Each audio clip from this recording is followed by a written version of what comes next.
ओम गंग गणपतये नमो नमः। श्रीमद् वाल्मीकि रामायण युद्धकांड तीसरा सर्ग भाग 2।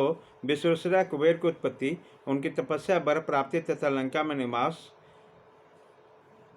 ऐसा कहकर ब्रह्मा जी देवताओं के साथ अपने स्थान को चले गए।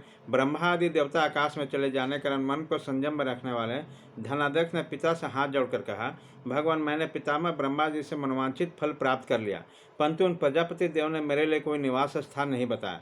अतः भगवान, आप ही मेरे रहने के जो किसी ऐसे स्थान को खोज कीजिए जो सभी दृश्यों से अच्छा हो। प्रभु, वह स्थान ऐसा होना चाहिए जहाँ रहने से किसी भी प्राणी को कष्ट न हो।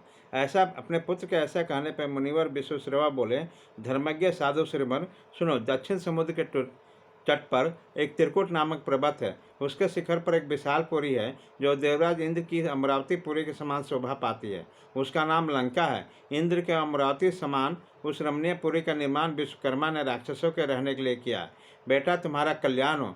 तुम निसंदेह उस लंकापुरी में जाकर हो। उसके चार देवारियाँ सोने की बनी हुई है। उसके चारों ओर चौड़ी खाइयाँ खुदी हुई है तथा वह अनेकानेक यंत्रों तथा अस्त्रों से सुशोभित है।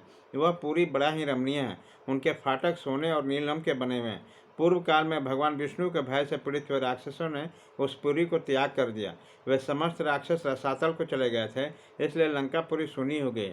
इस समय भी लंकापुरी सुनी है, उसका कोई स्वामी नहीं है। अतः बेटा, तुम वहाँ निवास करने के लिए सुखपूर्वक जाओ। वहाँ रहने में किसी प्रकार का दोष या खटका नहीं है। वहाँ किसी और का विघ्न बाधा नहीं आ सकते। अपने पिता के इस धर्मयुक्त वचन को सुनकर धर्मात्मा वैत्रवत त्रिकुट पर्वत के शिखर पर बनी हुई लंकापुरी में निवास किया। उसके निवास करने से थोड़ी दिन में पूरी सहस्त्रों हष्टपुष्ट राक्षसों से भर गई। उसकी आज्ञा से राक्षस वहाँ रहकर आनंद पूर्वक काम करने लगे।